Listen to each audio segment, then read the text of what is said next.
രീതിയിലേക്കുള്ള വിശേഷാവധി Ramamurthy sir and നമുക്ക് ഏറ്റവും പ്രിയപ്പെട്ട എച്ച് നിങ്ങളെല്ലാവർക്കും ഒരു നന്ദി പറയണം ഫസ്റ്റ് ഓഫ് ഓൾ.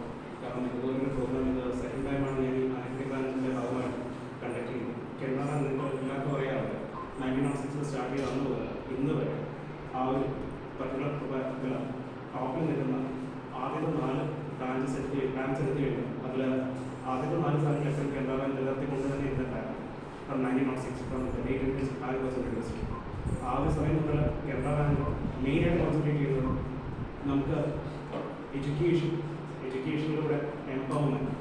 എല്ലാവർക്കും അറിയാവുന്ന കാര്യമാണ് ഒരു പെൺകുട്ടി നമുക്ക് സമൂഹത്തിൽ എനിക്കും പേഴ്സണലായിട്ട് അറിയാവുന്ന ഫാമിലീസിന് ഇതേ ഇഷ്യൂസ് ഉണ്ട്. ഡ്രോപ്പ് ഔട്ട് എന്നുള്ള കാറ്റഗറി ഒരു പഠിത്തത്തിലൊരു പർട്ടിക്കുലർ സ്റ്റേജ് എത്തുമ്പോൾ പിന്നീട് വിദ്യാഭ്യാസം നിർത്തി അവർക്ക് അവരുടേതായിട്ടുള്ള ഒരു കൾച്ചറിൻ്റെ ബാരിയർ ആയിക്കോട്ടെ എന്തൊക്കെ ആയാലും തുടർന്ന് പഠിക്കാനുള്ളൊരു സാഹചര്യമില്ല.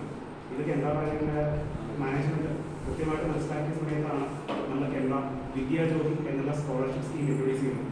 കേരള ബാങ്കിൻ്റെ CSR സ്കീമിൻ്റെ ഭാഗമായിട്ടാണ് ഇത് വരുന്നത്.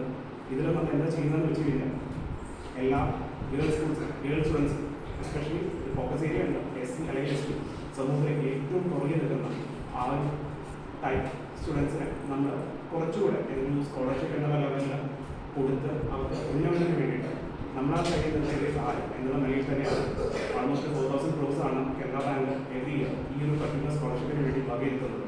നമ്മുടെ എല്ലാ ബ്രാഞ്ചസിന് കീഴിലുള്ള കമാൻഡ് ഏരിയയിൽ ഏതെങ്കിലും ഒരു ഇൻസ്റ്റിറ്റ്യൂട്ടിൽ ഒരു പർട്ടിക്കുലർ കോളേജ് അല്ലെങ്കിൽ പർട്ടിക്കുലർ സ്കൂൾ സെലക്ട് ചെയ്ത് അവിടെ 5 മുതൽ 10 വരെ പഠിക്കുന്ന കുട്ടികളുടെ ഏറ്റവും സമർത്ഥമായിട്ടുള്ള വിദ്യാർത്ഥികളെ തിരഞ്ഞെടുത്ത് അതും ഗേൾസ് നമ്മൾ ഉന്നമനം ചെയ്യുന്ന അർത്ഥം നിങ്ങൾക്ക് കൃത്യമായിട്ട് മനസ്സിലാവും ഞാൻ വിചാരിക്കുന്നു.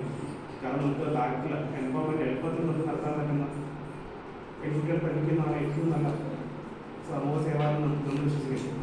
അതിൻ്റെ ഭാഗമായിട്ടാണ് നമ്മൾ ഈ സ്കോളർഷിപ്പ് നടത്തുന്നത്. അപ്പോൾ ഇതിൽ പങ്കെടുക്കാൻ വന്ന രാമൂർത്തി സാറിന് ഞാൻ നന്ദി അറിയിക്കും. ആൻഡ് അടുത്തതായിട്ട് സാറെ ഞാൻ ക്ഷണിക്കുന്നു.